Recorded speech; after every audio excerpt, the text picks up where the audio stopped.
Bom, a gente arremata com um reflexo na opinião pública. Mas, Jason, eu queria saber de você por que parte dos economistas e o mercado financeiro olham com tanta desconfiança para esse ano que está apenas começando, quando a gente olha para as medidas econômicas do governo. Bom, nós temos alguns indicadores que estão positivos. Uma série de indicadores de atividade econômica estão positivos. Nós conseguimos fechar o ano nesse sentido. Mas inclusive com mobilidade social, né? Mais gente chegando da classe C para cima. Tudo bem que nós temos aí, colocar um grão de sal em alguma dessas medidas, porque... É para isso que estamos aqui. Parte disso vem de medidas ainda voltadas ao assistencialismo. E isso ainda faz diferença. E daí vem uma parte de toda a preocupação oculta do governo em estar tão preocupado com a arrecadação. Porque a manutenção desses programas são custosos, alguns estão vencendo e precisariam ser renovados, não há fontes de receita nesse momento que possam levar a isso. Daí que vem a questão da mudança da tabela do IR, que está sendo tão apregoada pelo governo, na tentativa de fazer a substituição de parte desses programas que vão vencer, mas você tem também uma série de questões ainda em aberto em relação ao tal do pacote fiscal. O pacote fiscal, como veio, não foi bem recebido porque, na verdade, não foi bem feito. Faltou ali uma série de cortes efetivos de gastos, a tentativa de se trazer uma perspectiva mais voltada à redução do gasto da máquina administrativa pública, de gastos permanentes, e se trouxe muito na discussão o remanejamento de rubricas. Talvez o gasto mais concreto que haja lá dentro é de R$1 bilhão, que é voltado à previdência dos militares, que foi colocado algo como se fosse exemplar. De maneira a se colocar, olha, estamos mexendo com os militares, olha que exemplo estamos trazendo. Quando, na verdade, é praticamente semântico. E, pelas medidas médias, nós fomos dos primeiros que fizemos as previsões lá no Money.io do quanto efetivamente você teria de redução de gastos. E aí? Nossa projeção não foi de 70 bilhões, foi em torno de 44 bilhões. E isso imaginando-se que o governo vá cumprir a meta de redução de gastos em ano de eleição, que é outro ponto muito relevante. Então, o problema, essa desconfiança que o mercado trouxe muito forte, é de que o primeiro sinal muito ruim foi emitido pelo governo foi em março, quando, em 9 meses da adoção do arcabouço fiscal, o próprio governo disse que não cumpriria. A partir dali, você teve uma deterioração dos indicadores de juros, ou seja, as curvas de juros começaram a abrir de maneira bastante acentuada, o dólar e as bolsas de valores e a fuga do investidor estrangeiro.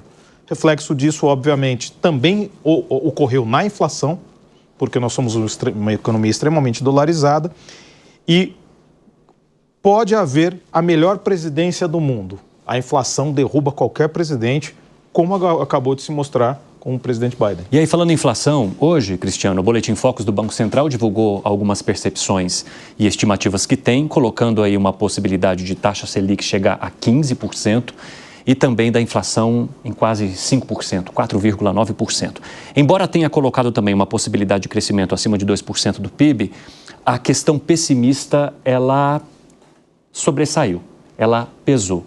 E de que maneira que esses dados, por mais que eles sejam baseados na fotografia que eles têm agora, pode sinalizar ou pode influenciar na tomada de decisões que não coloquem o Brasil no caminho que se era esperado?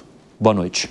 Boa noite, prazer estar aqui com vocês. Bom, a gente, como foi mostrado no início aí do VT, a gente viu que a popularidade do Lula se desgastou. Apesar de alguns dados positivos trazidos aqui, também pelo Jason, isso não, as pessoas não estão sentindo isso no dia a dia. As pessoas, quando vão ao supermercado, encontram o preço mais alto e tudo mais, e obviamente que isso acaba corroendo bastante a popularidade do governo. E é por isso que a gente viu essa queda. É normal, em geral, quando o presidente assume, ele terminar o primeiro ano de mandato dele com a popularidade menor, porque o presidente sempre assume com um nível de expectativa muito grande da população, depois as pessoas veem que essa mudança ela leva tempo, né, e acaba caindo. Mas há possibilidade do que esperava-se que acontecesse nesse segundo ano de governo, que ela tivesse uma recuperação, ou que pelo menos não caísse tanto quanto a gente está vendo aí nas pesquisas, né? E aí, como bem lembrado também pelo Jason, é o seguinte, o governo, 2026 é um ano eleitoral. Em abril desse ano, a gente vai ter, o governo vai ter que mandar a LDO, que define a meta fiscal do governo para o ano eleitoral. Ora, já foi uma tragédia a alteração anunciada em março do ano passado, né? Se o governo voltar a mexer nessa meta também nesse ano, para o ano de 2026, aí eu acho que o governo vai ter uma enorme dificuldade, porque a reação do mercado vai ser muito ruim. Então, eu acho que fica de todo esse problema, quer dizer, aumentam as dúvidas aí no mercado em relação a uma série de outras questões que também podem agregar mais preocupação no mercado. Como, por exemplo, será que havendo necessidade de aumentar essa taxa de juros para chegar a 15%, como é que fica a pressão sobre o Banco Central? É óbvio que o Roberto Campos Neto, eu costumo dizer que ele, na ótica desse governo, ele tinha um pecado original. Ele foi escolhido pelo governo anterior, principal adversário. Então, o pecado original dele, e por isso ele levava muita pancada.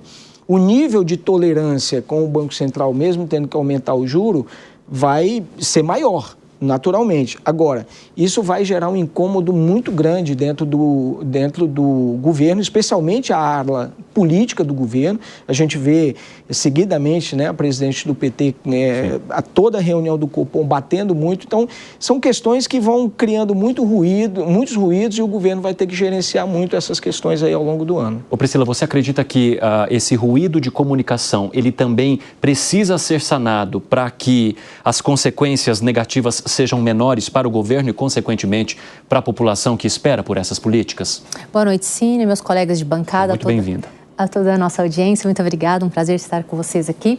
Olha, esse ruído com relação à comunicação traz até uma insegurança para toda a população, como até o Cristiano nos disse há pouco. Eu digo isso porque a população não sabe o que encontrar, cada hora são palavras e colocações desencontradas, a população ela espera um retorno direto, né, do próprio governo, e aí a gente não observa isso atualmente. Então, até porque, a gente vai falar até um pouquinho sobre isso, penso eu, posteriormente, com relação até à troca, né, da dirigente dessa comunicação perante o nosso governo. Por quê? Por causa dessa instabilidade em falar com o povo. Agora, é importante a gente colocar aqui, Cine, uma coisa importante, né, lógico, com relação ao otimismo e a questão de negativo com relação ao governo. Digo isso porque, claro, a gente não pode deixar de falar que o PIB cresceu, né? A população não entende. Quando você fala dessa comunicação com o povo, tem pessoas que vão entender, né? Como aqui da bancada a gente tem especialistas, mas o pessoal do povo, aqueles que estão descrentes, eles não entendem o que é o crescimento do PIB. Ele vai achar isso quando ele vê lá na carne, quando ele vê a alta, né, do alimento. Então, o que acontece? A gente sabe que o PIB cresceu, isso é fato, né? É bom. A gente sabe que, de alguma forma, o desemprego também caiu, mas isso sozinho não vai fazer frente a todo o estrondo que está acontecendo com a nossa economia, e eu acho que o governo vai passar muita dificuldade em falar isso para o povo e também demonstrar a necessidade de nós trabalharmos a economia, e a dificuldade dele com a economia está grandiosa e está trazendo uma impopularidade que a gente está vendo aí. A gente está acostumado em outros governos, está no governo Lula 3. Governo Lula 1 e governo Lula 2, ele tinha uma popularidade bem distinta da que hoje se demonstra. E é importante também a gente dizer o quê? Claro que quando você pega uma pesquisa de popularidade no início de um governo, é uma coisa. Quando ele passa a exercer, a popularidade tende a cair mesmo, como o Cristiano aqui disse. Então, a gente espera que, em havendo essa troca, possa, então, a população ter uma maior conexão, não é, com o que se espera desse governo, às claras, colocando certinho. E importante também a gente falar aqui, não vai adiantar nada fazer aqui um corte de 1 bilhão, não é, Jason? Sendo que os gastos continuam a ser realizados mais do que se ganha.